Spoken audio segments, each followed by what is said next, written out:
Picture this: a room with no windows, air that tastes like metal, the sound of breathing, yours and someone else's nearby. You cannot change where you are. You cannot undo what brought you here. But somewhere, beneath the fear and the exhaustion, a question forms. Not why did this happen, but something quieter. What remains when everything else is taken?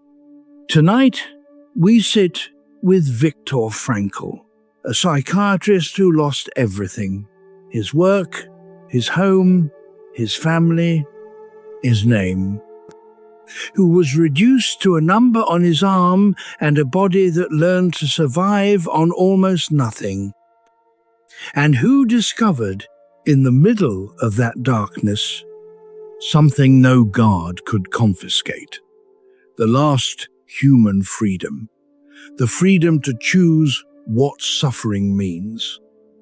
This is not a story about transcendence. It is not about rising above pain or pretending loss does not matter. It is about what happens when you cannot escape, when the only door left open is the one inside you. And you realize that even there, especially there, a choice still exists. Not the choice to be happy, but the choice to mean something. We have nearly 3 hours together tonight. No rush, no agenda, just one man's journey through the worst humanity can inflict and what he learned about the part of us that cannot be destroyed. By the end of tonight, something may shift.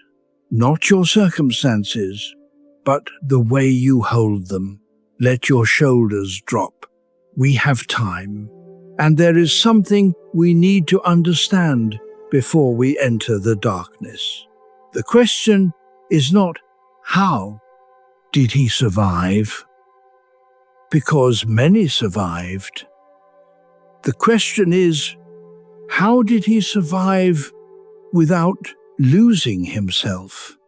How did he walk out of the camps still capable of love, still capable of meaning, still capable of believing that life, even after all that, was worth living?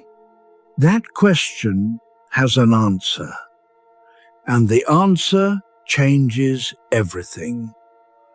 Chapter 2: The Young Psychiatrist of Vienna, 1930s. A young doctor sits across from a patient who cannot see a reason to continue. The patient is older, accomplished. Grief has carved out the center of his life.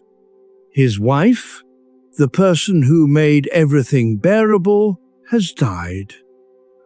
And now the man sits in Frankl's office, hollow-eyed, asking the question that has no good answer. Why should I go on? Viktor Frankl is 25, maybe 26. He has not yet faced what this man has faced. But he does not offer platitudes. He does not say, "Time heals," or "You will find someone else." Instead, he asks a question. If you had died before your wife, what would that have meant for her? The man pauses. His face shifts. She would have suffered terribly. Frankl nods. And now? The man's eyes fill. Now, I suffer so she does not have to.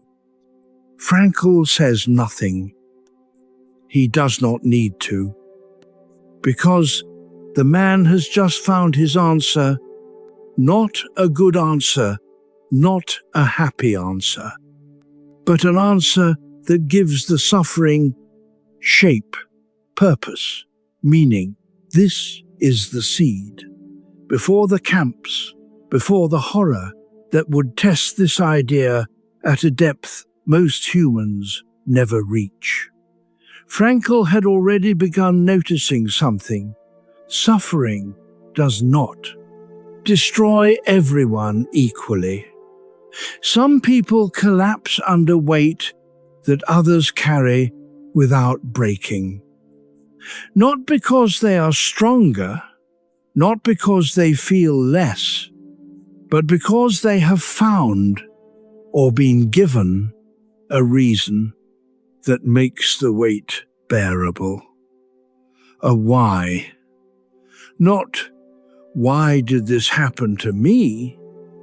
But, why am I still here? And here is the small detail that changes it. The why does not have to be grand. It does not have to be a calling or a mission or a spiritual awakening. Sometimes it is just a person waiting for you. A task unfinished. A question you still want to answer. Something small enough to hold in your mind at 3 a.m. when everything else feels impossible. Frankl believed this before he had proof. He saw it in his patients, the ones who kept going and the ones who gave up. The difference was never circumstances. It was always meaning. And then life gave him the cruelest laboratory imaginable, a place where meaning would be tested against. Hunger, exhaustion, brutality, and the daily evidence that human life could be made worthless. And in that laboratory, Frankl would discover whether his theory could survive, whether meaning was real or just another beautiful idea that collapses when the world gets ugly. Notice the air moving in and out. Chapter 3. When meaning becomes medicine. Let us pause here for a moment, because what Frankl discovered was not philosophy. It was psychology, a verifiable pattern. He called it logotherapy, from logos, meaning, not the pursuit of pleasure, not the will to power, but the will to meaning. The idea is simple. Humans can endure almost anything if they know why they are enduring it. But take away the why, and even comfort becomes unbearable. You see this in the well-fed executive who feels empty, the retired person who loses their sense of purpose and withers, the teenager with every advantage who cannot find a reason to get out of bed. Frankl saw it first in his patients. A woman came to him in the early 1930s. Wealthy, educated, no apparent problems. But she could not shake a feeling that her life was pointless, that she was going through the motions, that nothing she did actually mattered. Freud would have looked for childhood trauma. Adler would have looked for inferiority feelings. Frankl looked for something else. "What do you care about?" he asked. She paused. "I used to care about music. I studied piano for years, but I gave it up. Why?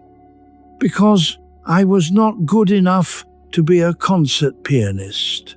So what was the point?" And there it was, the trap. She had confused meaning with achievement. She thought that if she could not be the best, her music did not matter. But Frankl asked a different question. Did playing bring you joy? Yes. Did it move you deeply? Then it had meaning. Not because you performed, but because you experienced something true. The woman left his office and began playing again, not for an audience, for herself. And the emptiness lifted, not because her circumstances changed, but because her relationship to her own life changed. She stopped asking, "Am I good enough?" and started asking, "Does this matter to me?" And when the answer was yes, that was enough. This is what Frankl meant by the will to meaning. It is not about being significant to the world. It is about being significant to yourself, about living in a second way that feels aligned with something deeper than ego or comfort. And when you find that alignment, you can endure almost anything. But lose that alignment, and even a perfect life feels hollow. Frankl saw this pattern again and again, and then he saw it in himself. Chapter 4, The World Before Catastrophe. Before we enter the darkness, let us see the light. Vienna before the war was a city of music and ideas. Freud walked these streets. Adler, Jung's shadow stretched long here, even from Switzerland. The cafes were full of debates about the mind, about meaning, about what makes a human life worth living. Frankl was young, brilliant, restless. He had studied with both Freud and Adler, absorbing and then breaking away from both. Freud said humans were driven by the pursuit of pleasure, the avoidance of pain, the seeking of gratification, the management of unconscious desires. Adler said it was the will to power, the need to overcome inferiority, to dominate, to win, to feel significant. Frankl was beginning to suspect it was neither, or rather, that both were true but incomplete, because he kept meeting patients whose problems could not be explained by pleasure or power. People who had both, comfort and status, and still felt lost. People who were not neurotic in the traditional sense. They were existentially adrift. They had no reason to get up in the morning that felt real to them. And so Frankl opened a clinic, a counseling center for young people struggling with despair. This was 1931. The world was in economic collapse. Europe was sliding toward darkness. And young people, teenagers, 20-somethings, were ending their lives at alarming rates. Frankl believed that many of them were not mentally ill. They were existentially starved. They could not see a future worth living for. So he gave them one, not by solving their problems, but by helping them see that their life, their specific life, with all its flaws and limitations, still had the possibility of meaning, that they were needed, that their absence would create a whole, and that whole was proof of their significance. In 1 year alone, his intervention helped reduce youth despair in Vienna to nearly zero during a particularly vulnerable season. He was doing what he believed in, building something. And then the borders began to close. The annexation. Jewish professionals were stripped of their licenses. Frankl's clinic was shut down. He was offered a visa to America, a way out. But his parents could not go. And here was the choice. Leave and save himself, or stay and face whatever came with them. He stayed.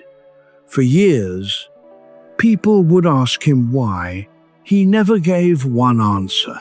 Sometimes he said he could not leave his parents. Sometimes he said he felt a duty to his patients who had no way out. But maybe the simplest truth was this: he could not live with the meaning of abandoning them, even if staying meant losing everything, because meaning, Frankl was learning, is not always about what makes you happy.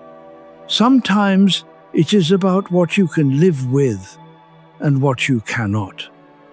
And he could not live with the image of his elderly parents facing the coming darkness alone. So he stayed. And the darkness came. Let your jaw soften.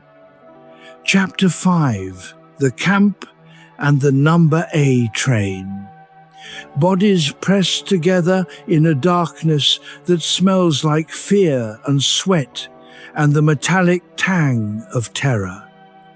Viktor Frankl, age 37, stands among strangers who will become the only family some of them ever know again.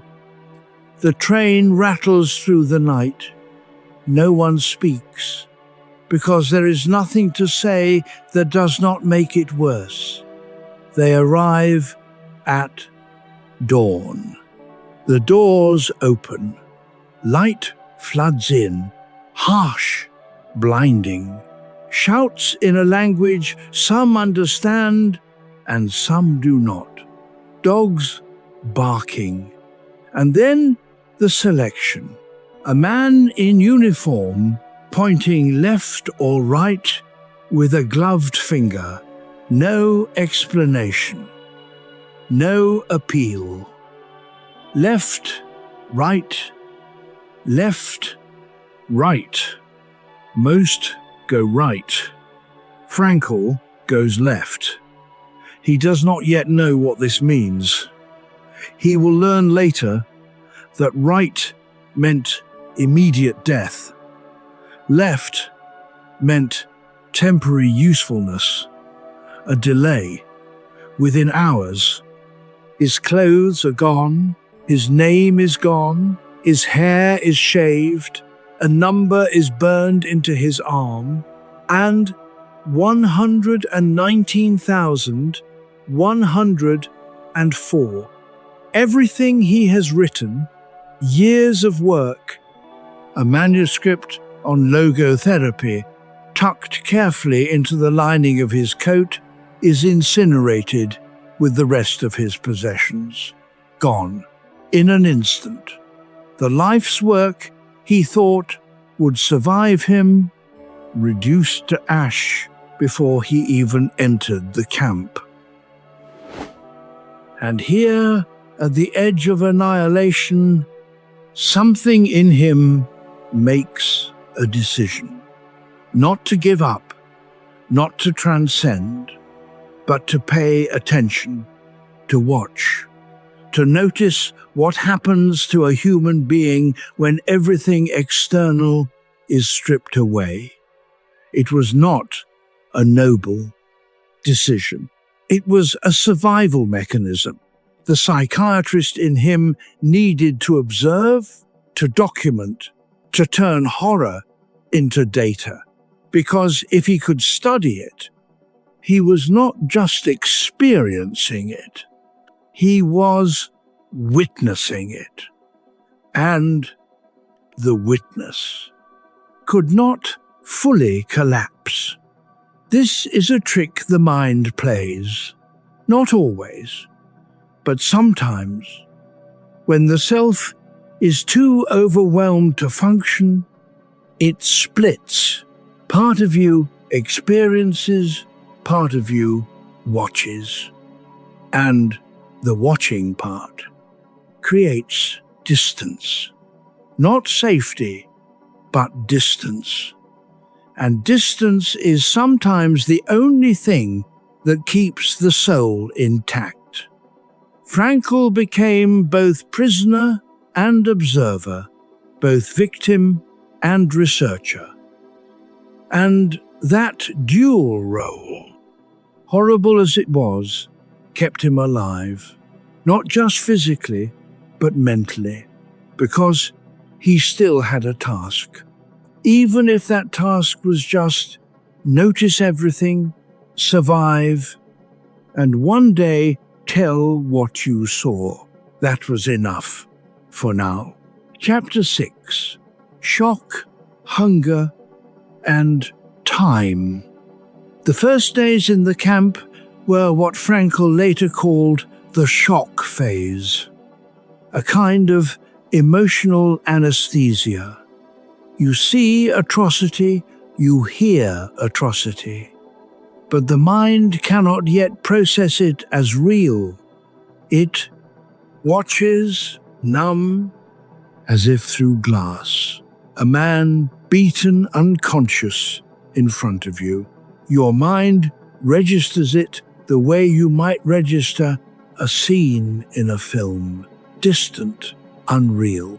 This mercy does not last. Within a week, maybe two, the shock wears off. And what replaces it is something Frankl had never felt before. A hunger so total it becomes the only thought. Not philosophical hunger, not metaphorical. The kind of hunger where your body starts consuming itself, where a piece of bread is the entire world, where you dream about food and wake up with your mouth watering. And here is where meaning begins to fracture, because when survival narrows to the next bowl of watery soup, when sleep is a luxury and warmth is a memory, the question, "Why am I here?" begins to sound absurd. You are here because you were brought here. You will stay here until you die or the war ends. That is all. No philosophy survives that reduction, or so it seems. But Frankl noticed something. Some prisoners, not many, but some still acted as if their life had direction. They shared their last piece of bread. They comforted the dying. They held on to small rituals, a prayer, a memory, a joke. These were not the strongest, not the healthiest. In fact, the physically robust often collapsed first because they had relied on their strength, and when strength failed, they had nothing else. But the ones who survived longest were often the smallest, the weakest, the ones who should have died first. They had something the strong did not, a reason that was not dependent on the body, a why that lived in the mind. And the mind, Frankl learned, could sometimes keep the body alive long past the point where the body should have given up. This was not willpower. It was meaning, specific, personal, irreplaceable. One man survived because he was working on a scientific theory. and needed to live long enough to finish it. Another survived because his child was hidden somewhere and might still be alive. Another survived because he made a promise to someone who was already gone. The reasons were different, but the pattern was the same. Meaning kept them breathing, and when meaning disappeared, so did they. Feel the weight of your body where it rests. Chapter 7, Trauma. Beneath daily survival, there is a layer beneath survival that no one talks about. The layer where the soul tries to protect itself from its own experience. Frankl called it regression, not moral regression, though that happened too, but psychological regression. The adult mind retreating into something smaller, simpler, less feeling. Because feeling, everything would be unbearable. You see a man beaten, you feel nothing. You hear someone crying at night, you feel nothing. You step over a body in the morning, you feel nothing. Not because you are heartless, but because your nervous system has made a calculation. If you let yourself feel this, you will break. So it shuts down, piece by piece, until what remains is just the animal eating, sleeping, surviving. This is trauma's mercy and its cost. Because when the feeling shuts down, so does meaning. And without meaning, even survival starts to feel pointless.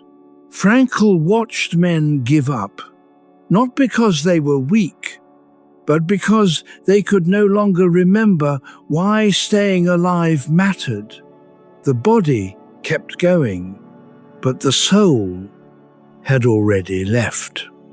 He describes one man, a colleague, a doctor, someone Frankl knew before the war.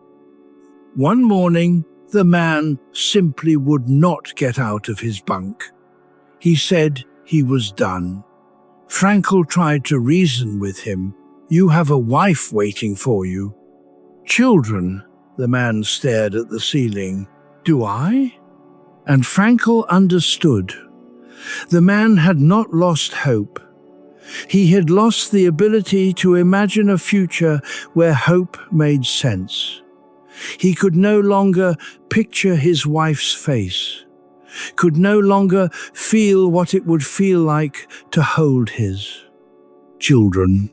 The future had become abstract, and an abstract future cannot save you. Only a felt future can. A future you can see, hear, taste. A future so vivid it becomes more real than the present. That is what kept people alive. Not hope in general, but a specific, sensory, undeniable image of what they were living for. And when that image faded, they faded with it. Chapter 8, The Inner Life of Prisoners. And yet, even there, in a place designed to erase humanity, the inner life persisted. Frankl describes a moment. Evening, exhausted men, barely able to stand, trudging back from a work site in the freezing cold. They have been awake since before dawn. They have been beaten. They have watched people collapse. And the march back to the barracks feels endless. The sky turns gold. And one man, Frankl does not say who, whispers, "Look, And for a moment, they all stop and see the sunset. Not different from any other sunset they have ever seen, but different now, because it is beautiful, and they are still capable of recognizing beauty.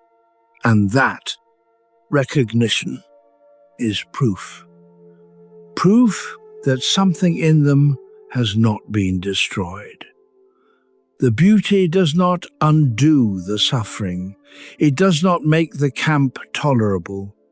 It does not erase the hunger or the cold or the exhaustion, but it reminds them that the part of them capable of awe has not been fully destroyed. This is not about gratitude. It is about evidence. Evidence that the inner life, fragile, hidden, barely breathing, is still there. And if it is still there, then you are still there. Not just the body, not just the number, the self. The part of you that can still be moved, that can still notice, that can still care about something as useless and beautiful as a sunset. Frankl clung to this, not as hope, as proof. Proof that no matter what they did to him on the outside, there was something on the inside they could not touch. A space, a freedom, not the freedom to leave, but the freedom to remain yourself. And that freedom, he would learn, was the only freedom that truly mattered. Now notice what happens when we look closer. Chapter 9, Why Some Souls Collapsed. There were patterns. Frankl, the psychiatrist, could not stop observing them. The prisoners who collapsed first were not always the weakest physically. They were the ones who lost the future. A man who said one morning, "I cannot go on." Not because the work was harder that day, not because the rations were smaller, but because he had stopped believing there was a reason to. Maybe he learned his family was gone. Maybe he received no letter when others did. Maybe he just woke up one day and could not find the thread anymore. The why that had been keeping him alive had disappeared. And once that happened, the decline was fast. Days, sometimes. The body follows the spirit. When the spirit gives up, the immune system gives up. The will to eat gives up. The will to avoid the next beating gives up.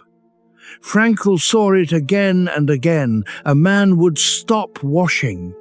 This was the first sign. In the camp, water was scarce. Washing took effort. And if you believed you were going to die anyway, why waste the effort? So they stopped. And within days, they looked different. Not just dirty, empty. The light went out. And once the light went out, death followed quickly. Sometimes from disease, sometimes from a guard's cruelty, sometimes from nothing identifiable. They just stopped. Frankl asked himself the question he would spend the rest of his life answering. What keeps one person going when another in the same circumstance lets go? The answer was not strength. It was not resilience in the way we usually think of it. It was meaning. Specific, personal, irreplaceable meaning. A wife waiting somewhere, a task unfinished, a story that must be told. It did not have to be true. Frankl saw men survive on the belief that their family was alive, and later learned their family had been dead for months. But the belief kept them going, because the human spirit does not run on truth, it runs on meaning.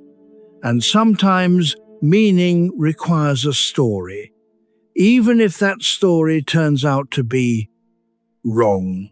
The story holds you together long enough to find out. And by then, you have found another reason, another story, another why. This is how survival works. Not through one grand purpose, but through a series of small meanings, each one just strong enough to get you to tomorrow. Let the next breath come slower. Chapter 10. Love as Invisible Shelter. There was a woman. Frankl does not say much about her in the early pages of his book, but you feel her presence. Tilly, his wife, taken to a different camp. He does not know if she is alive. He has no way to find out. Letters do not reach him. He does not know where she is. And yet, in the worst moments, the coldest mornings, the hungriest nights, the hours when his body can barely stand, he talks to her. Not out loud, but in his mind. He imagines her face, her voice, the way she looked at him, the way she used to sit by the window in their apartment, reading, the way she laughed at his jokes, the small intimacies that no one else would remember.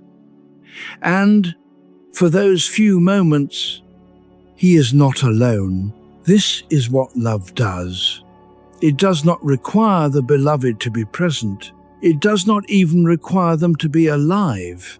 It requires only that you hold them inside you, and that holding creates shelter, an invisible place no guard can enter. Frankl writes, I understood how a man who has nothing left in this world may still know bliss, however briefly, in the contemplation of his beloved. Not happiness, bliss.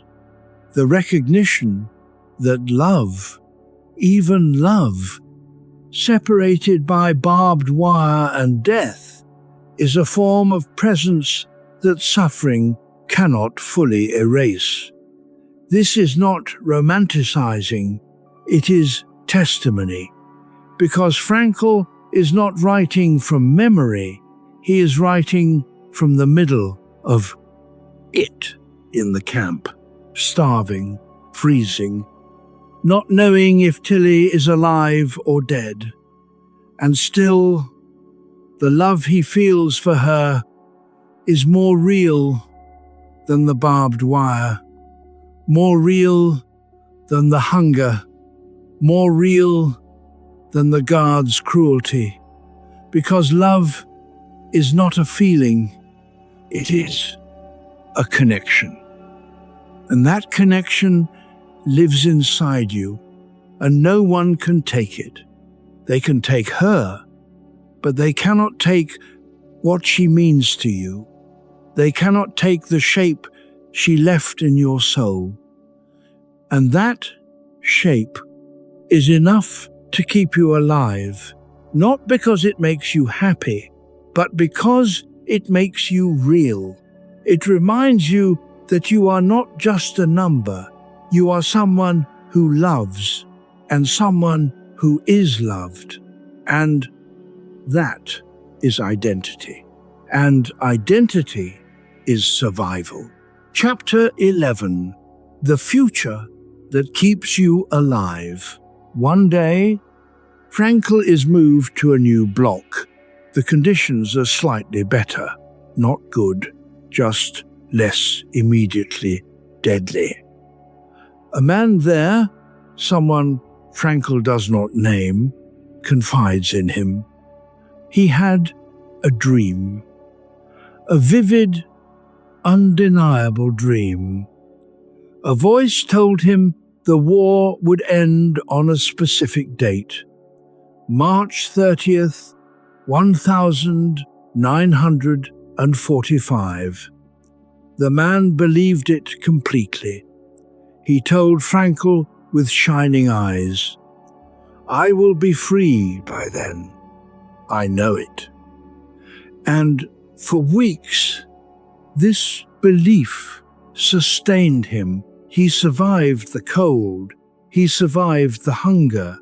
He survived the beatings because he had a date, a finish line, and finish lines make the unbearable bearable as the date approached. He grew stronger, more hopeful. He started talking about what he would do when he got home, where he would go, who he would see. The future was so real to him, he could taste it. March 29th came. The war did not end. The Allies had not arrived. Nothing had changed. March 30th came. The war did not end. The man's face collapsed. That night, Frankl watched him retreat into himself. He stopped speaking. He stopped eating. Within days, he was dead. Not from disease, not from a beating, from hopelessness. The loss of the future he had been living for. His body, which had endured so much, gave up the moment his spirit did. Frankl never forgot this because it proved something terrible. Hope, if it is tied to a specific outcome, can kill you when that outcome does not arrive. But meaning is different. Meaning does not depend on the war ending on March 30th. It depends on you deciding that your life, even here, even now, has a purpose that survives disappointment. This is the difference between hope and meaning. Hope says it will get better. Meaning says it matters that I am here. One is fragile. It shatters when the world does not cooperate. The other is unbreakable because it is not dependent on external events. It is dependent only on your decision, your choice, your refusal to let circumstance be the final word. And that refusal cannot be taken from you. There is nothing to fix right now. Chapter 12. Suffering without inner surrender. There is a phrase Frankl uses: spiritual freedom, not religious, spiritual. The part, you that cannot be imprisoned. He saw it in a few prisoners, not many, but enough to prove it was possible. Men who were starving but gave away their bread, not because they did not need it, but because someone else needed it more. And the act of giving was more important to them than the bread itself.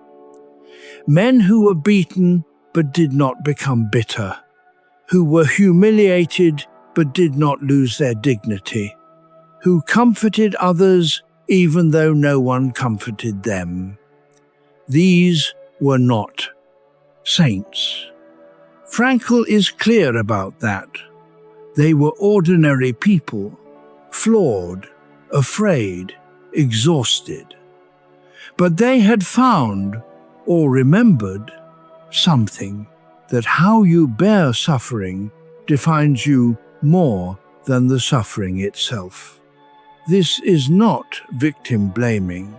It is not saying suffering is good or deserved or meaningful in itself. It is saying that within suffering, a choice still remains, a small one, the choice of attitude. You cannot choose what happens to you.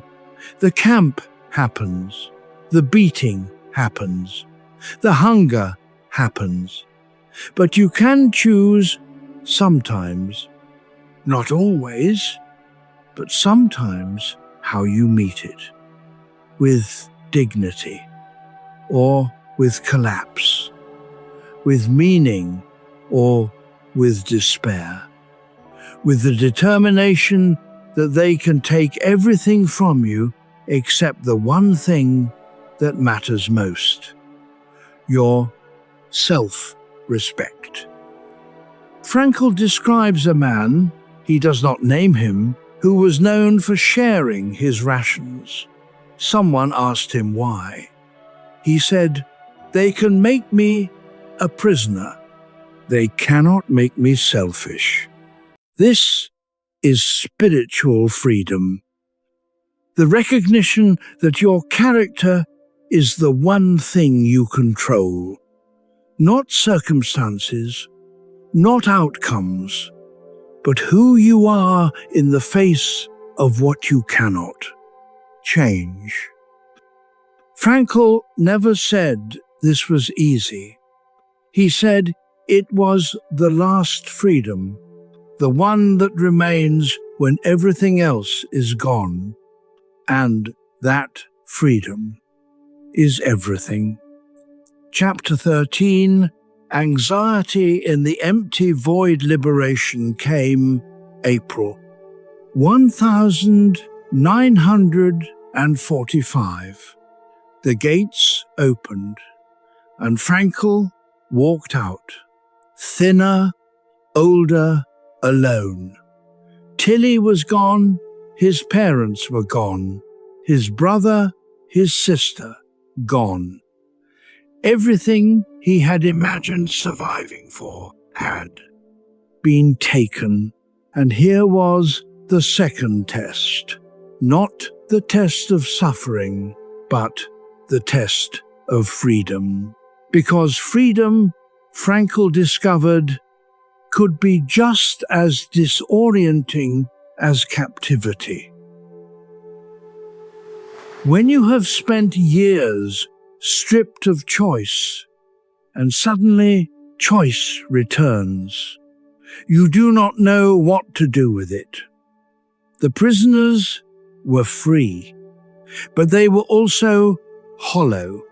Some walked out and could not believe it was real. They wandered, numb, waiting for someone to tell them what to do, because for years they had been told, and now no one was telling them anything. They were free to go, free to rebuild, free to start over. But many did not know how. And into that hollowness rushed a question that would define the rest of Frankl's life. Now what? Not in excitement, in emptiness. The war is over. The suffering is over.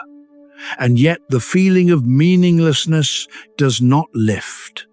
Because meaning was never about escaping the camp. It was about what you carried with you before, during, and after. And if you carried nothing, then freedom feels like a void. Frankl returned to Vienna.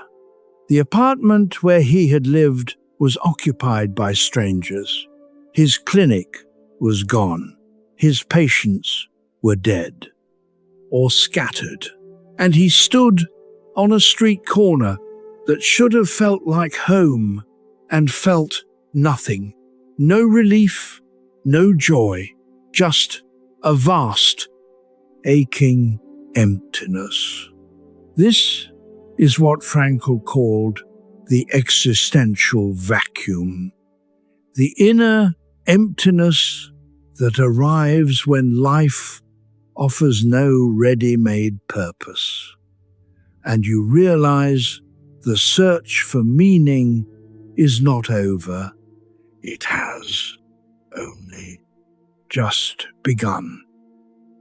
Chapter 14. The Existential Vacuum Picture. A comfortable life, good job, nice home, food, warmth, safety.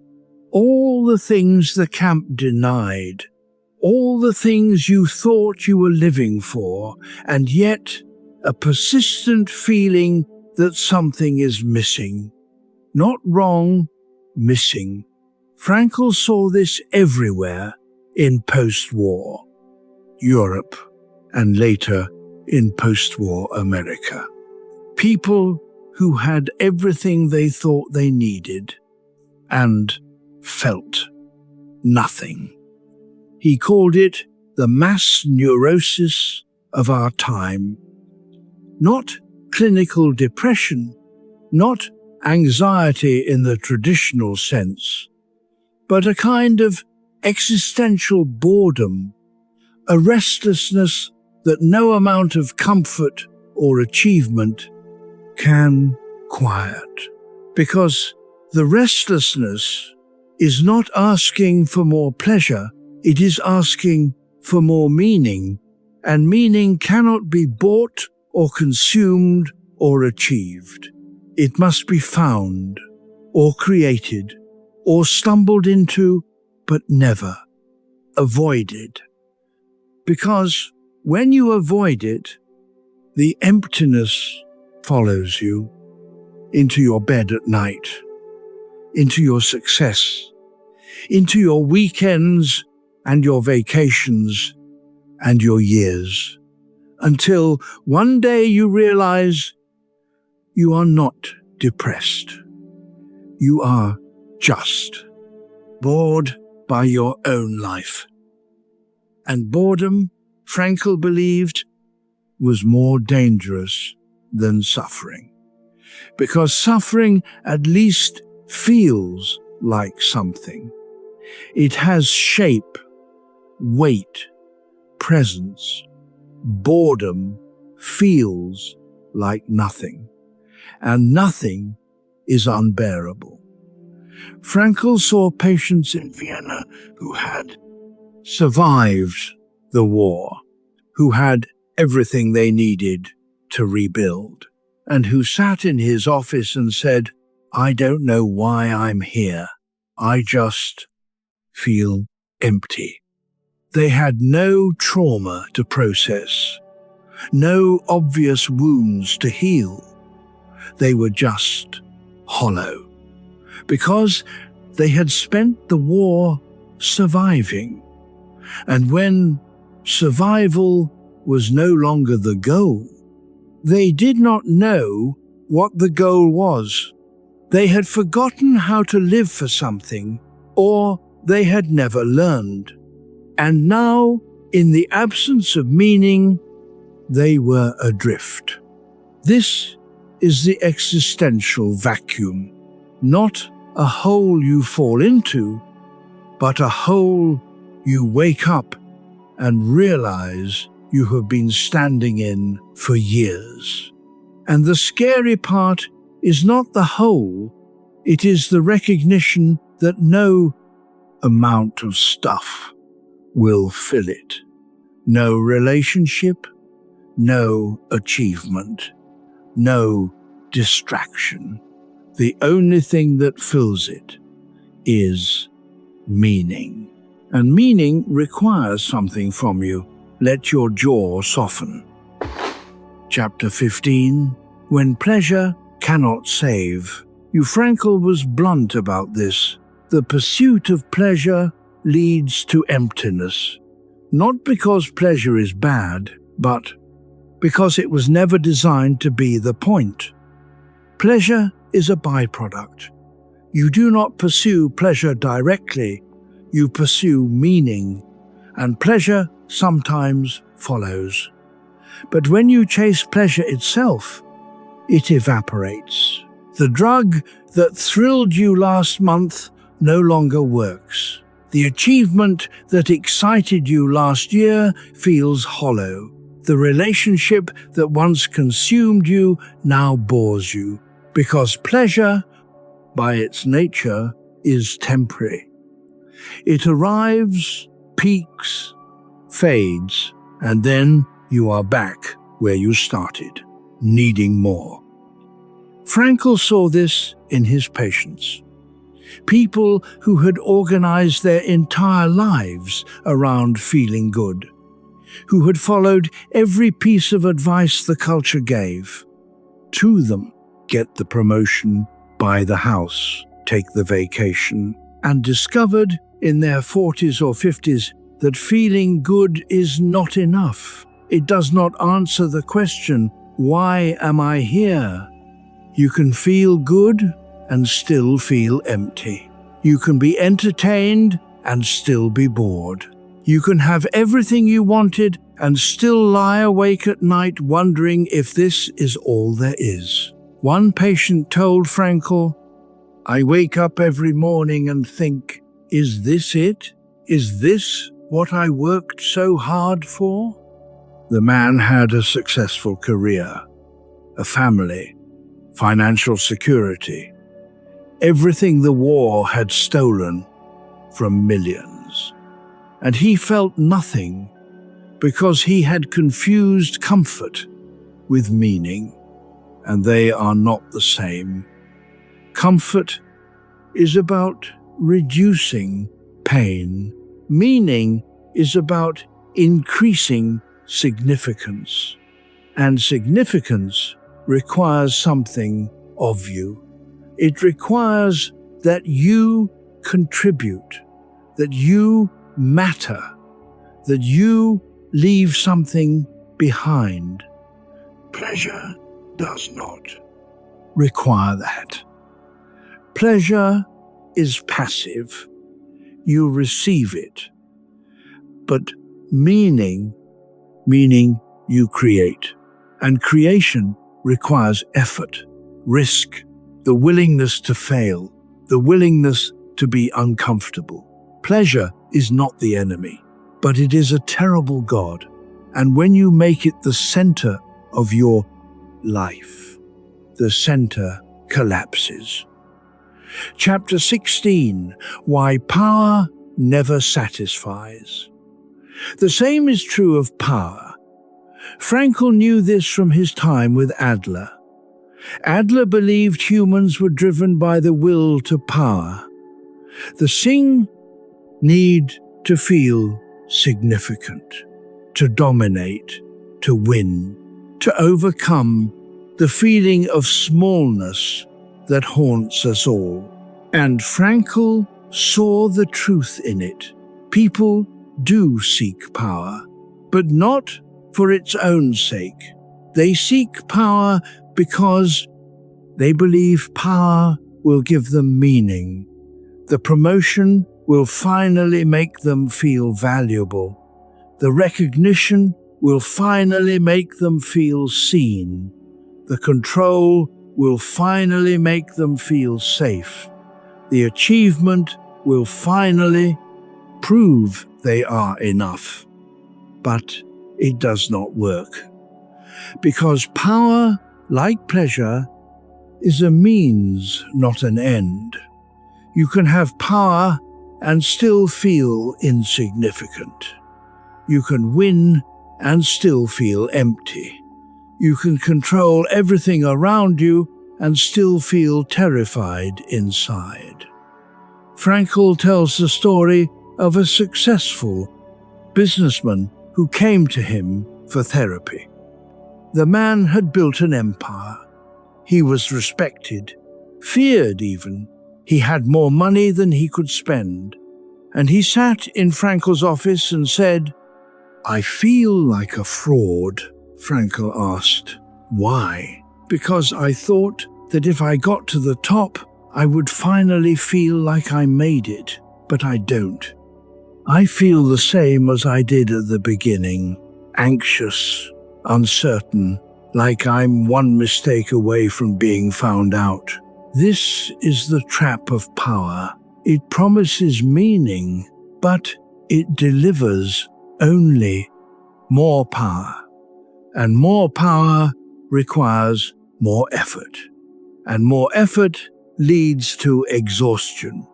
And exhaustion without meaning leads to the same question. What was this for? The executive at the top of the company who feels like a fraud. The politician who realizes their position has not made them wiser, only more visible. The parent who has raised obedient children but has no relationship with them. They climbed the ladder, they reached the top, and discovered the top is just another place to stand. It is not the destination. It is not the answer. It is just height. And height without meaning is vertigo. Notice where your body touches what is beneath you. Chapter 17, Meaning Through Creative Work. So, what does work? Frankl proposed 3 pathways to meaning, 3 ways to fill the existential vacuum. The first, creative work, not creativity in the artistic sense, though it can be that, but work that feels like it contributes something, that leaves the world slightly different than you found it. A teacher shaping a young mind. A builder constructing something that will outlast them. A writer putting words to an experience no one else has named. A parent raising a child who will carry forward something good. A gardener tending a plot of land that will feed someone. A doctor healing a wound. A friend listening when no one else will. The work does not have to be grand. It does not have to be recognized. It just has to feel like it. Matters. Because mattering is the opposite of meaninglessness. When you know your work matters to someone, to something, to the future, your life gains weight. Not burden. Weight. The kind that grounds you. The kind that makes you feel real. Frankl rebuilt his manuscript after the camps. Not because he had to, not because anyone was waiting for it, but because the act of writing it gave his survival a shape. His suffering had produced understanding, and that understanding could help someone else. That was enough. He sat in a cold Vienna apartment, typing on borrowed paper, reconstructing the ideas that had been burned when he entered the camp. And the act of reconstructing them was healing. Not because it erased the pain, but because it transformed the pain into something useful. His loss became a teacher. His horror became a warning. His survival became a gift. This is what creative work does. It takes what happened to you and makes it mean something. It says, I suffered and I learned, and now I will give what I learned to you. And that giving fills the vacuum. Chapter 18, Meaning Through Love, the second pathway. Love, not romance, not passion, but the act of caring for someone outside yourself, seeing another person fully, knowing them, witnessing them, and letting that witnessing matter more than your own comfort. Frankl loved Tilly. She was gone. He learned, after liberation, that she had died in Bergen-Belsen months before the war ended, months before freedom, and the grief was total, but the love remained. And that love, the memory of it, the shape of it, gave his life structure. He was not alive for her anymore, but he was alive because of her, because she had taught him what it felt like to matter to someone, to be seen completely, to be known. And once you know that feeling, you cannot fully unknow it. Love makes you real, not because the other person completes you, but because in loving them, you step outside the prison of your own self-concern. You notice, you care, you act in service of something other than your own survival. And that is meaning. Even when the person you love is gone, the love you learned stays, and it continues to shape you. Frankl remarried years later, a woman named Eleanor, and he loved her differently than he loved Tilly. But he loved her fully, because love is not a finite resource. It does not run out, it expands. And every act of love, whether it is romantic or parental or platonic, pulls you out of love, yourself. And that pulling out is the cure for emptiness, because emptiness is self-focused. It is the feeling that your life revolves around you and you alone. But love breaks that orbit. It makes you revolve around something else. And that something else is bigger than you, and bigger is what the soul needs. Chapter 19, Meaning Through Courageous Suffering. The third pathway is the hardest, meaning through suffering. Not suffering for its own sake, but suffering that cannot be avoided and must therefore be transformed. This is not romanticizing pain. This is not saying everything happens for a reason or suffering makes you stronger. It is recognizing that some pain is inevitable. Illness, loss, grief, aging, death. You did not choose it. You cannot escape it. But you can choose how you carry it. With bitterness or with dignity, with collapse or with the stubborn refusal to let suffering be the final word. Frankl watched his fellow prisoners die. Some died hating the world, cursing, broken. Some died still holding on to a flicker of love, still caring, still human. The suffering was the same, but the meaning was different. And that difference mattered, not to the guards, not to history, but to the person dying, because meaning is not about what others see. It is about what you know to be true in the last moment of your life. Did my life matter? Did I become someone I could respect? Did I love? Did I endure? Did I refuse to surrender my humanity even when the world tried to take it? If the answer is yes, then suffering has been transformed, not erased, transformed. It has become the crucible that made you who you are, and who you are matters.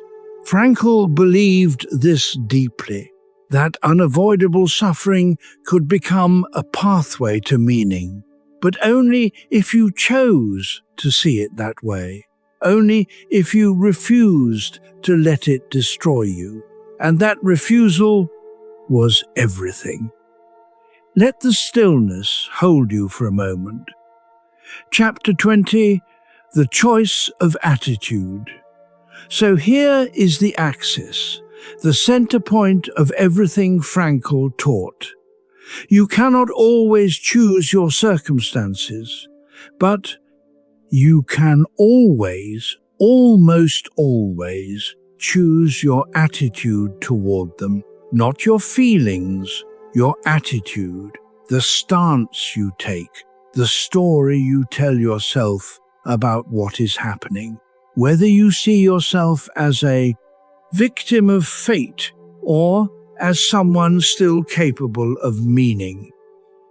This is what Frankl called the last of the human freedoms, the space between stimulus and response, the pause where choice lives. It is the smallest. Freedom. And the most important, because everything else can be taken. Your health, your wealth, your relationships, your safety, your name. But this tiny sliver of agency remains, even in the camp, even in the worst night of your life. You still get to decide not what happens, but who you are in the face of what happens. Frankl gives the example. A guard beats you. You cannot stop the beating, but you can choose whether to hate the guard or pity him, whether to collapse into despair or stand a little taller, whether to let the beating define you or let your response define you. This is not easy. Frankl never said it was easy. He said it was possible, and the possibility changes everything. Because if you can choose your attitude, then you are not fully powerless. If you can choose your attitude, then meaning is always available, no matter what. And that, no matter what, is the foundation of everything. Chapter 21, Responsibility Before Freedom. But here is the paradox. Freedom without responsibility is chaos. Frankl did not say, you are free, so do whatever you want.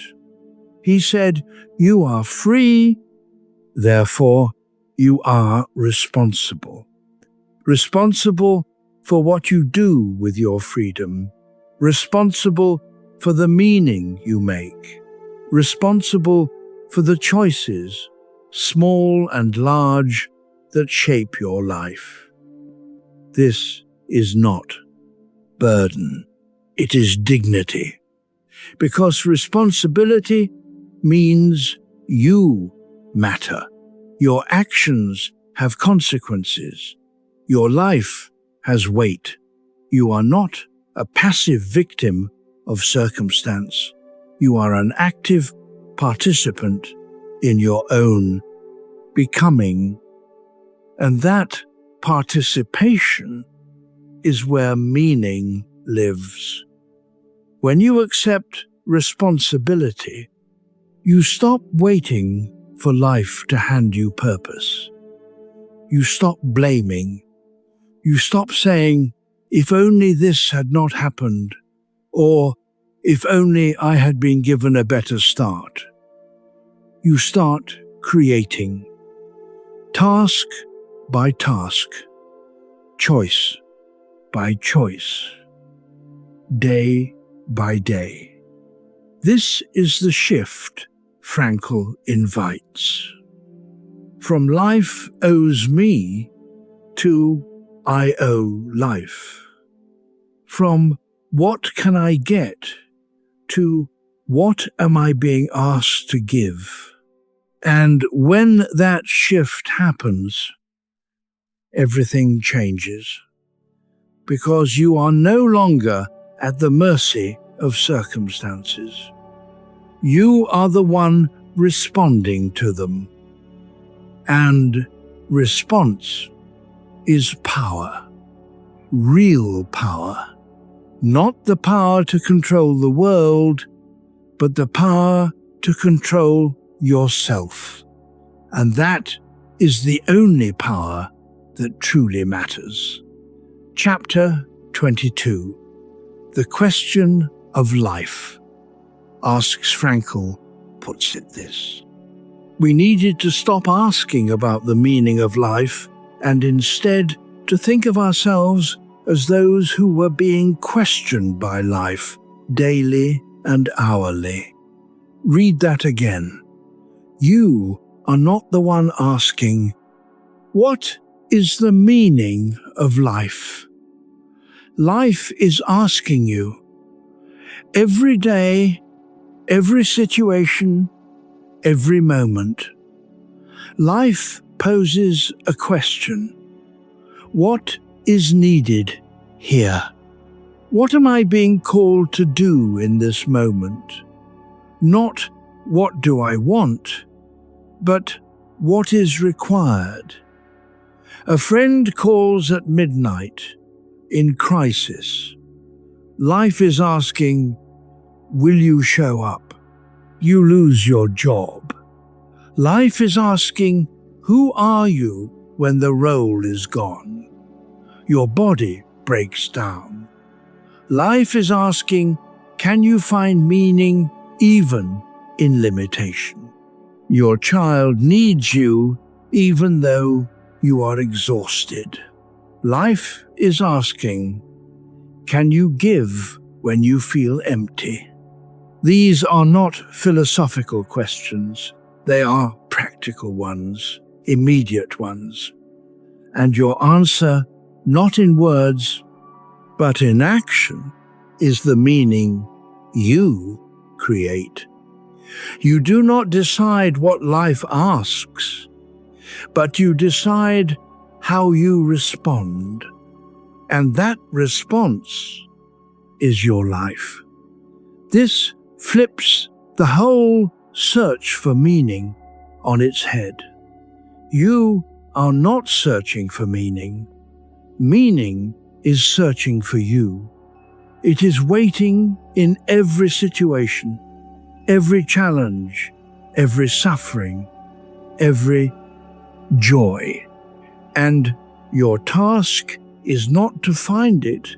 Your task is to recognize it and respond. Just breathe. The story will be here when you return. Chapter 23. Mental Health and Purpose. Frankl opened a clinic after the war. He treated patients who had everything they needed materially and yet suffered not from trauma, from emptiness. They came to him with the same complaint. I have a good life. I should be happy, but I'm not. Something is missing. He found that traditional therapy, Freudian analysis, Behavioral conditioning did not help these patients because their problem was not in the past, it was in the future. Or rather, the lack of one. They could not see a reason to continue, and so he treated them differently. He did not ask about their childhood. He did not ask about their dreams. He asked about their calling. What task is waiting for you that only you can complete?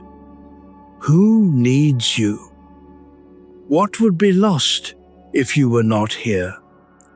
And often, not always, but often, the patient would pause and think and remember something. A project unfinished, a child who still needed them, a contribution they had not yet made, a promise they had not yet kept. And that memory shifted something, because suddenly the future had shape, and shape is meaning, and meaning is what makes life bearable. One man came to Frankl, suicidal. He was a scientist. His life's work had been destroyed in the war. He could not see a reason to rebuild. Frankl asked, "If you had died before the war, would your research have been completed?" The man said, "No." And, "If you die now, will it be completed?" "No." "Then your death would mean the work dies with you." The man paused. "I suppose so. Is that acceptable to you?" The man's face changed. "No, it is not." He left Frankl's office and began rebuilding his research. Not because he was suddenly happy, but because he had a reason, and reason was enough. Chapter 24, The Therapy of Meaning Logotherapy, the therapy of meaning. It is simple, almost too simple. When someone is suffering not from a chemical imbalance or a traumatic wound, but from existential emptiness, the solution is not medication or analysis. It is purpose. Help them find something worth living for. And their symptoms often lift. Not because the symptoms were fake, but because the symptoms were a signal, a message from the soul. I am not being used.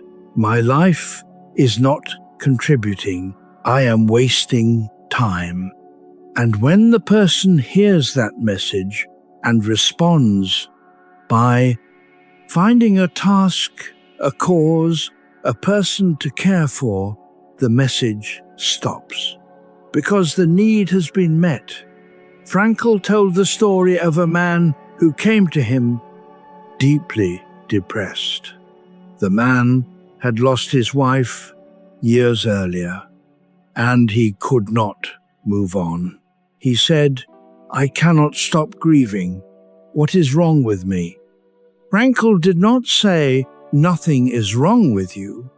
He asked a different question. If you had died before your wife, what would that have meant for her? The man said, "She would have suffered terribly."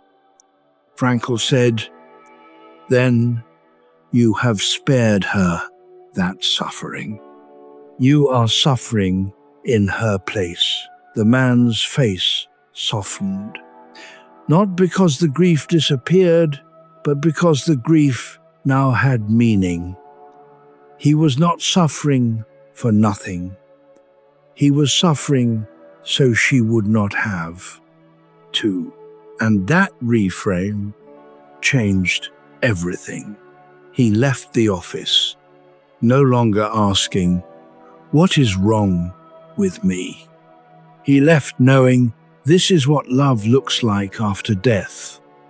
This is logotherapy, not fixing, reframing, helping the person see that their life, their specific life, with all its pain, still has significance.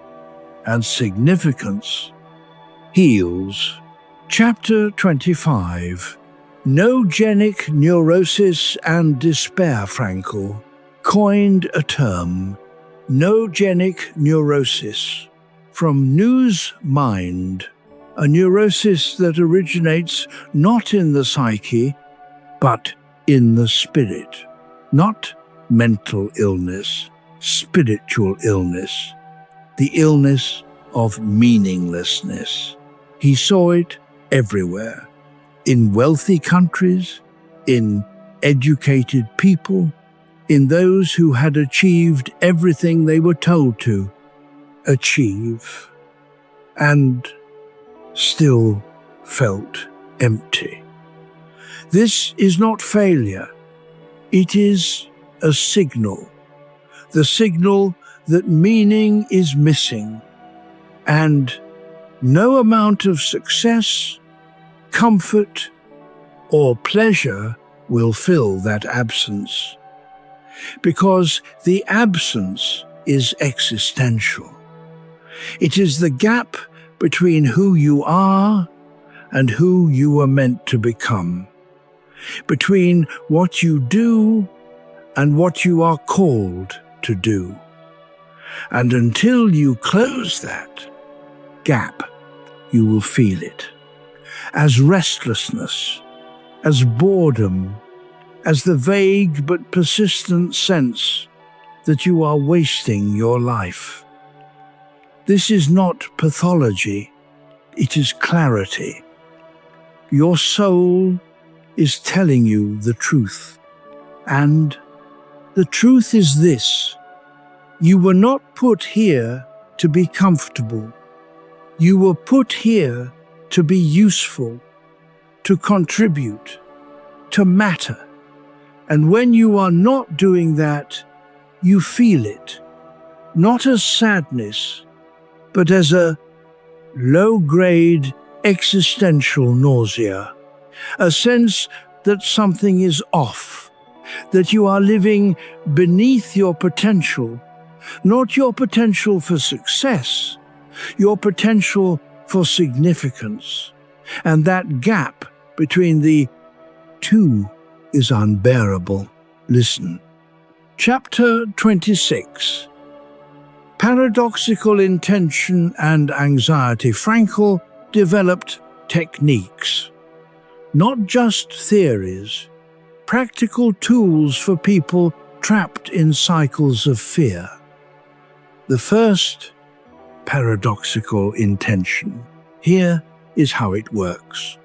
A person with anxiety fears something, let us say, public speaking. They are terrified.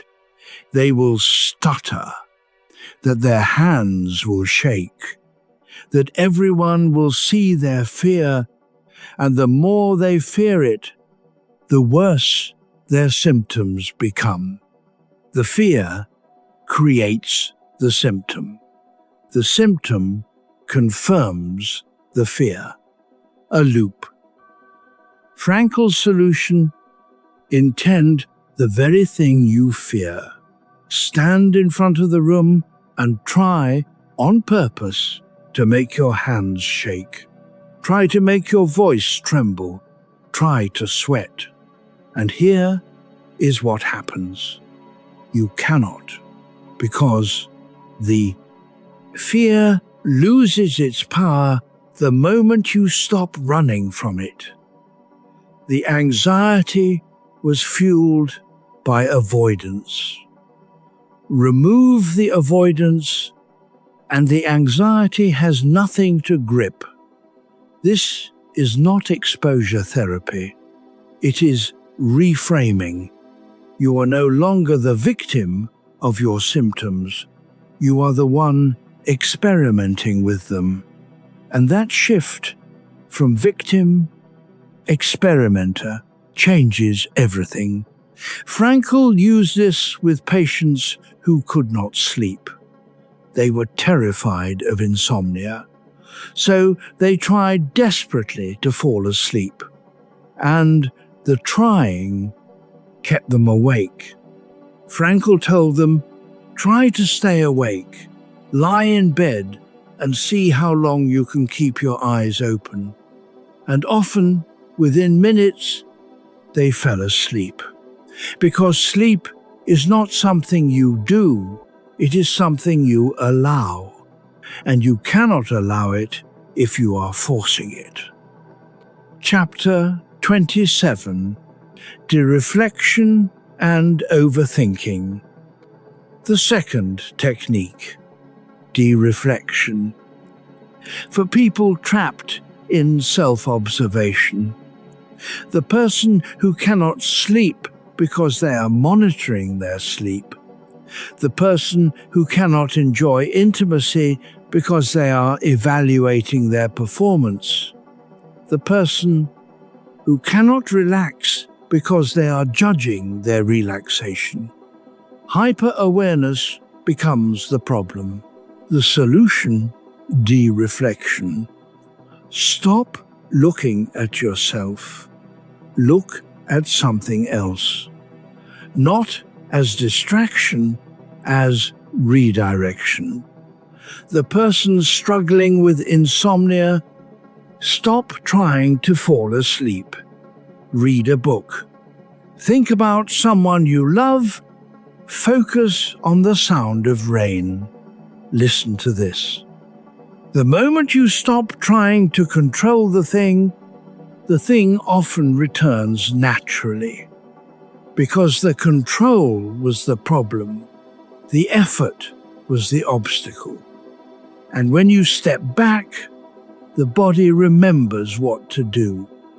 This applies to so much. The person who cannot feel happy because they are constantly checking, am I happy yet? The person who cannot connect with others because they are monitoring how they are being perceived. The person who cannot be present because they are narrating their own experience. Dereflection says, stop watching yourself. Start watching the world. And in that outward turn, you find yourself again. Chapter 28. Insomnia and the Fear Cycle. Let us apply this to tonight. If you are lying here, mind racing, unable to stop thinking, the worst thing you can do is try to stop thinking, because trying becomes another thought, and that thought feeds the cycle. Instead, let the thoughts run. Do not fight them. Do not judge them. Just notice them. Like clouds passing, you are not your thoughts. You are the one watching them, and the one watching is calm. This is dereflection. You are not trying to fall asleep. You are listening to a story. You are learning about a man who survived the unsurvivable. And somewhere along the way, without trying, your body will remember how to rest, not because you earned it, but because you stopped demanding it. Your mind may drift, that is fine. Sleep may come, that is fine. You do not need to do anything, just be here. And let the words wash over you. Let them settle. Let them become part of the quiet, and trust that the quiet is enough. Just for a moment, let your shoulders drop. Chapter 29, Self-Transcendence. Beyond the Ego, Frankl believed the ego was a trap, not evil, just limited.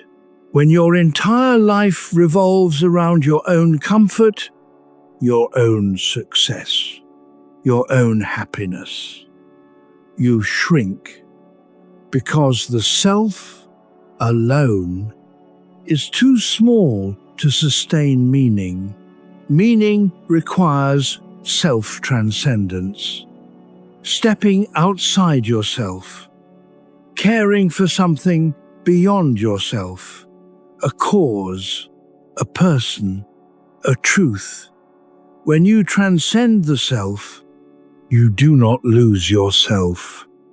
You become more than yourself. You become part of something larger.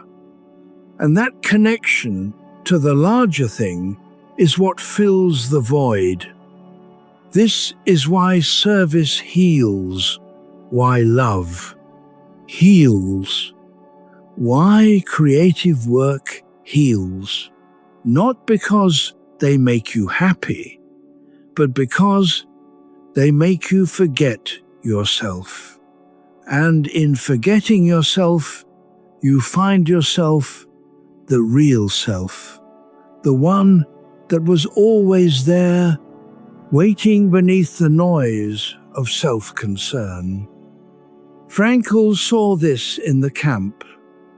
The prisoners who survived longest were not the ones focused on their own survival. They were the ones focused on someone else's. The doctor, who continued treating patients even though he was starving. The mother, who saved her bread for her child. The friend who stayed with the dying so they would not die alone. These people transcended their own suffering by caring for someone else's. And that transcendence saved them, not always physically, but spiritually. They remained human, even in a place designed to strip humanity away. And that remaining was victory. Chapter 30, Loneliness, Dignity, and Presence. There is a loneliness that runs deep. Not the loneliness of being alone, but the loneliness of being unseen, of living a life no one truly knows. Frankl felt this. In the camp, he was invisible. A number, a body, a unit of labor. After the war, he was surrounded by people who could not understand what he had endured. They tried, but the gap was too wide, and so he carried it alone. And yet, he found a way through, not by being seen, but by seeing others, by bearing witness to their suffering, by refusing to let their pain be meaningless. This is the paradox. The cure for loneliness is not to be seen, it is to see, to notice another person fully, to honor their existence, to let them know through presence that they matter. When you do this, something shifts. You are no longer alone, not because someone saved you, but because you became the person who shows up. And showing up is meaning. Frankl spent the rest of his life showing up for his patients, for his students, for the world. He wrote, he taught, he traveled, He spoke to thousands of people who were struggling with their own darkness. And he said the same thing over and over. Your life has meaning, even now, especially now, and people believed him, not because he was charismatic, but because he had earned the right to say it. He had been to the edge, and he had returned with proof. That meaning survives. Chapter 31. Emotional healing through meaning healing is not the absence of pain, it is the presence of purpose. You can carry grief and still be whole. You can live with loss and still be alive. The wound does not have to close for you to move forward. It just has to mean something. Frankl carried the loss of his family for the rest of his life. He did not get over it. You do not get over losing everyone you love. But he integrated it. He let it shape his work. He let it teach him. He let it become the foundation of his life's purpose. And in that transformation, the loss changed, not into something good, but into something bearable. This is what emotional healing looks like. Not the erasure of pain, but the transformation of pain into meaning. And that transformation is available to anyone. If you are willing to ask the question, what is this pain trying to teach me? How can I use this to help someone else? What would my suffering need to mean for it to be worth enduring?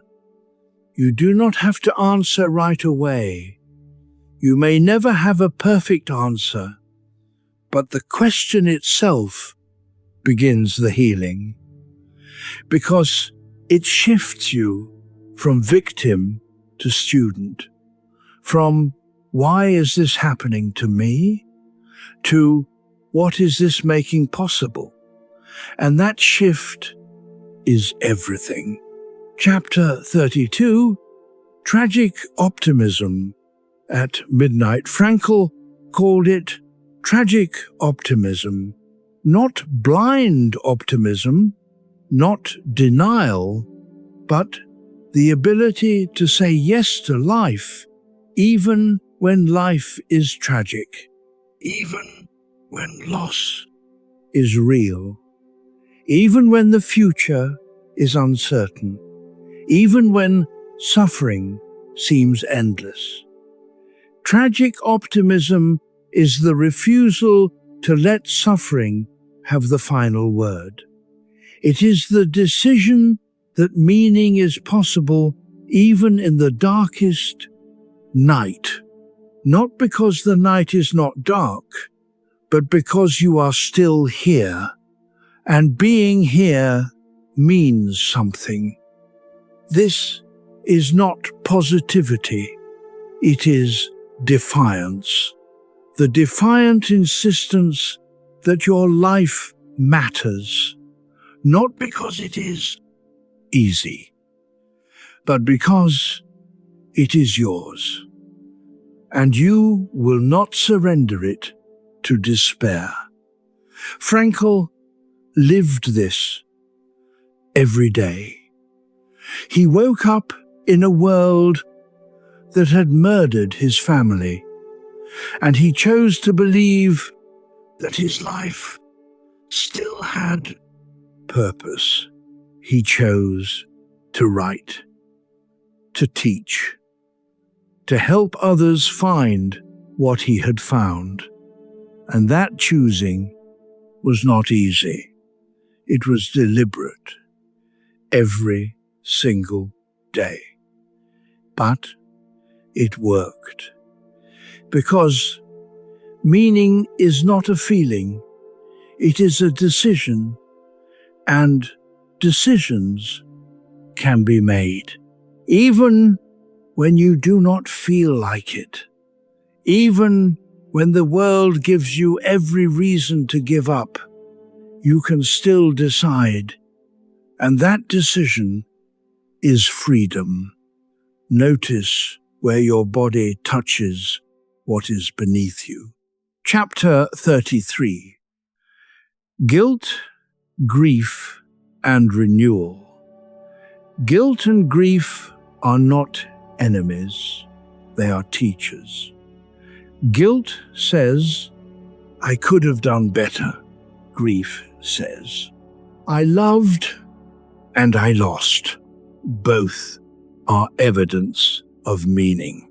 You feel guilty because you have values. You grieve because you loved. And if you have values and love, then your life already has meaning. The work is not to erase guilt or grief. It is to let them shape you, to let them make you wiser, more compassionate, more present. Because the person who has never felt guilt has never cared, and the person who has never grieved has never loved. So carry them not as burdens, but as badges, proof that you were here and that you cared. Frankl felt guilt, survivor's guilt. Why did he live when so many others died? What made his life more valuable than theirs?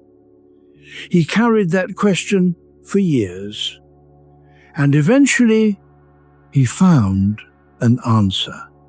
Not a good answer, but an answer that let him keep living.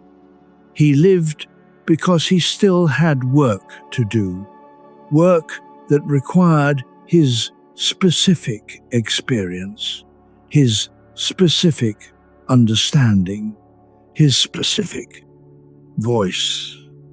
And if he gave up, that work would die with him.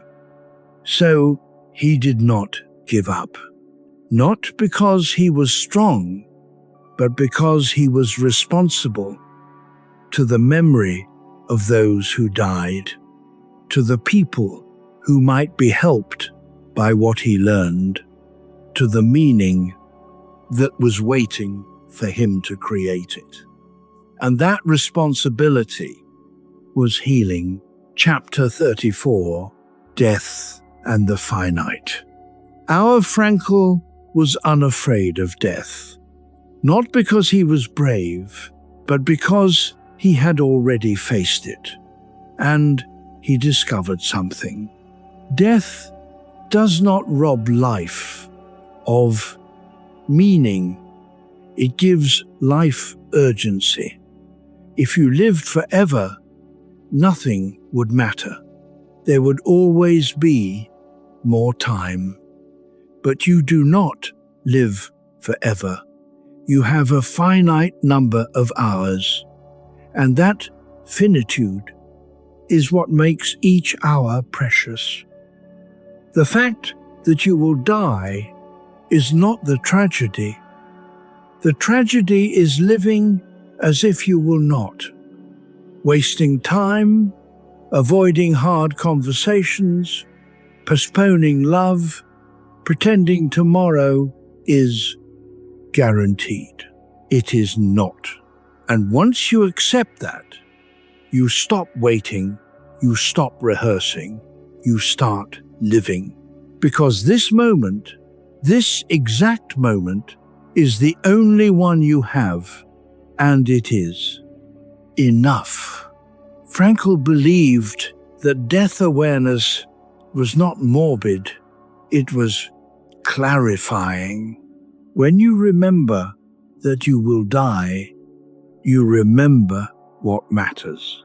Not success, not comfort, but connection. contribution, love. These are the things that survive you. These are the things that make a life meaningful.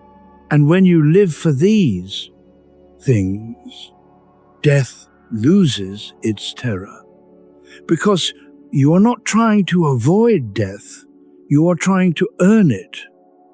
To live in a way that makes death acceptable. To become someone who at the end can say, I lived, I loved, I mattered. My, I,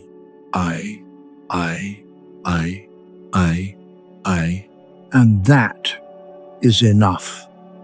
Chapter 35, Becoming Worthy of Suffering. There is a line Frankl wrote that people either love or hate. When we are no longer able to change a situation, we are challenged to change ourselves. Some hear this as blame, as if suffering is your fault if you do not grow from it. But that is not what he meant.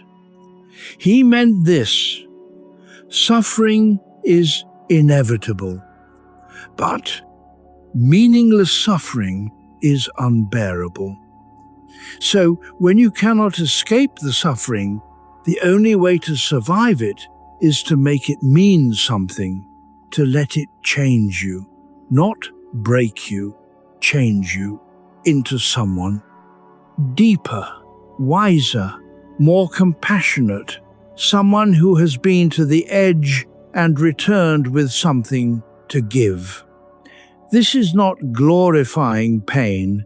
It is refusing to let pain be wasted, because if you suffer and learn nothing, then the suffering was for nothing. But if you suffer and become someone who can help another person through their suffering, then it meant something, and meaning is survival. Frankl wrote that we must become worthy of our suffering, not because suffering is good, but because if it is unavoidable, it must be transformed. And transformation requires you to meet it with dignity, with courage, with the refusal to let it have the last word. This is the hardest teaching, because it asks something of you. It asks you to take responsibility for who you become, even when you did not choose what happened to you. And that is the ultimate freedom. The freedom to decide who you will be in the face of what you cannot change. Let the next breath come slower. Chapter 36, A Quiet Practice. Let us pause here, not to meditate, not to fix anything, just to notice. Right now, your body is holding you. You do not have to do anything for that to be true. Let your attention move to wherever your body feels heaviest. Maybe your legs, maybe your hands, maybe the back of your head against the pillow. There is nothing to change, just notice. Now, let your breath find its own rhythm. You do not need to make it deeper or slower. Just let it move the way it wants to move. If your mind is busy, that is fine. You do not need to quiet it. Just let it be busy in the background, like a television in another room. For these next few moments, your only task is to feel the weight of your own body, to notice that you are here, that you are breathing, that you are safe enough to simply rest. Think of one thing you are carrying, not physically, emotionally, a worry, a regret, a fear, and instead of trying to solve it, just see it.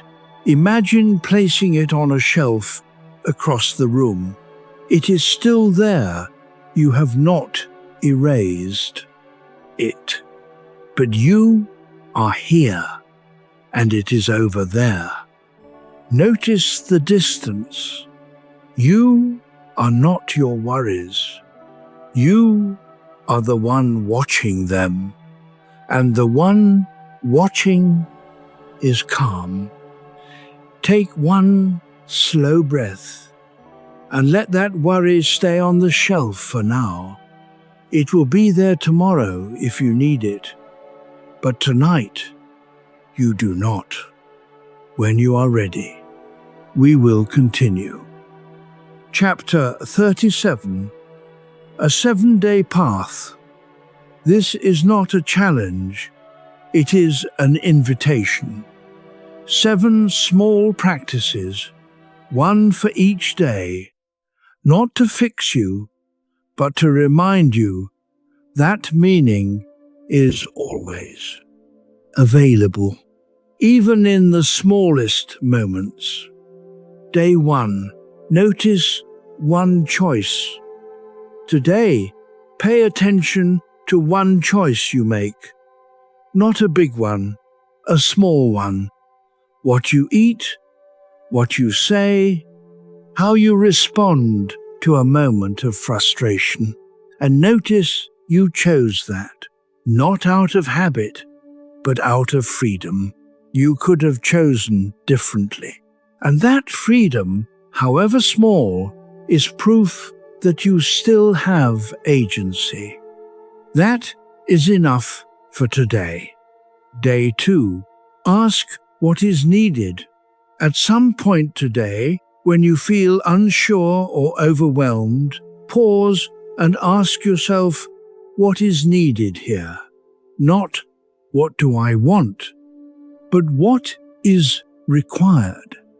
The question shifts you from self-focus to situation focus. And in that shift, clarity often arrives. You may not like the answer, but you will know it when you hear it. Day 3. Do one thing for someone else today. Do one small thing for someone else that no one will see. Hold a door. Let someone go first. Speak gently when you want to snap. Notice how it feels in your body, not in your mind. That feeling is transcendence.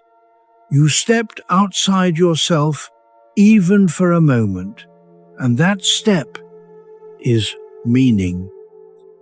Day 4. Sit with discomfort.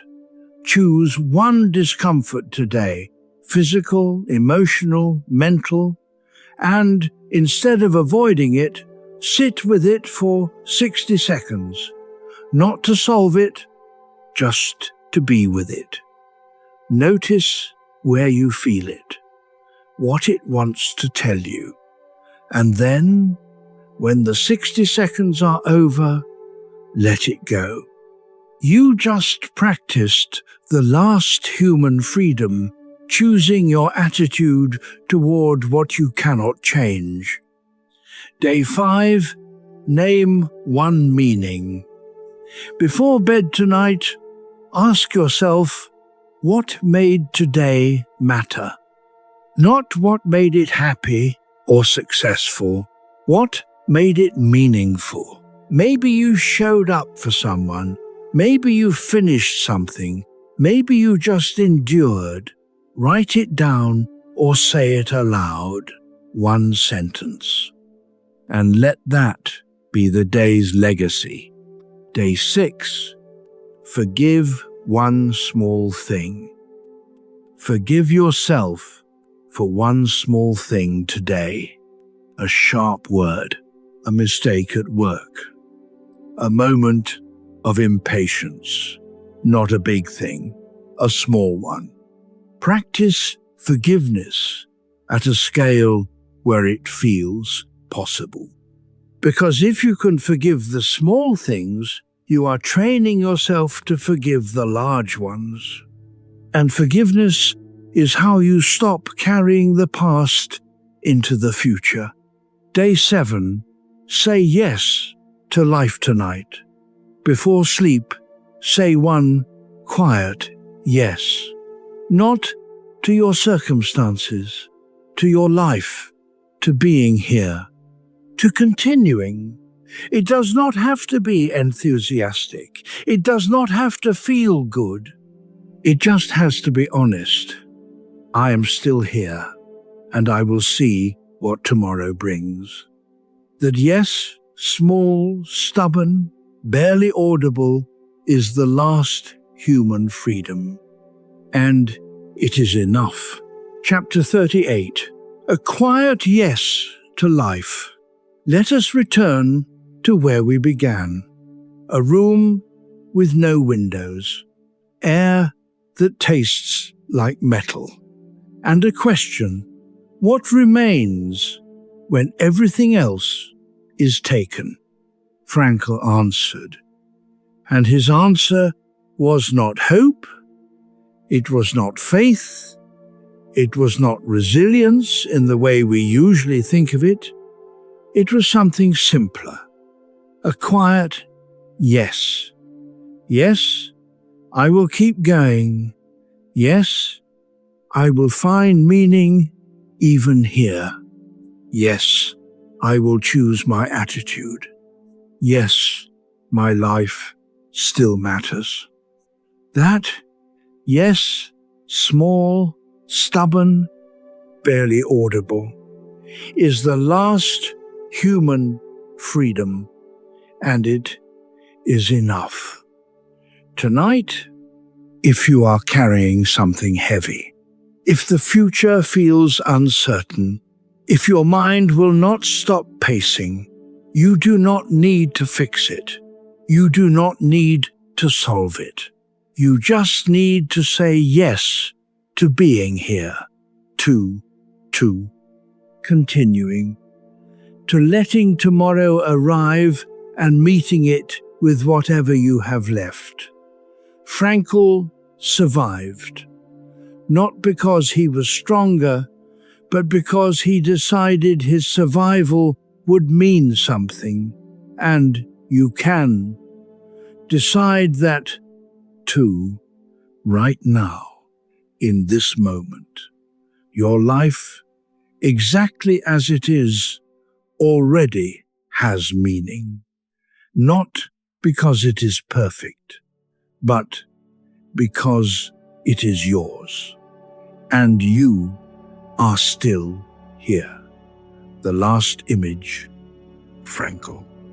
Years after the war, sitting in his Vienna office, an elderly man now, white hair, tired eyes, still writing, still teaching, still saying yes to a world that had tried to destroy him, and winning, not by conquering, but by continuing, by choosing meaning every single day until the day he died, at 92 years old.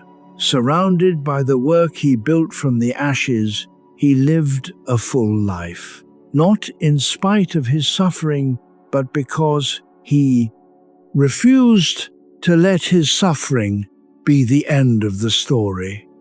He made it the beginning, and so can you. Let the stillness hold you for a moment.